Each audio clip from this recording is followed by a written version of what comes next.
Hubble has been able to observe objects way out to almost about the edge of the universe, about 13.5 billion light years.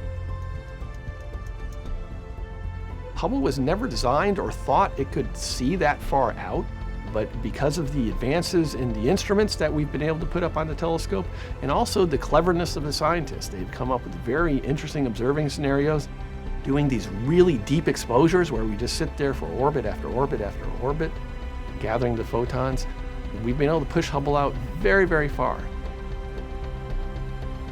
These very, very deep exposures that Hubble has been able to take, we have seen right to the edge of the universe, 13.5 billion years.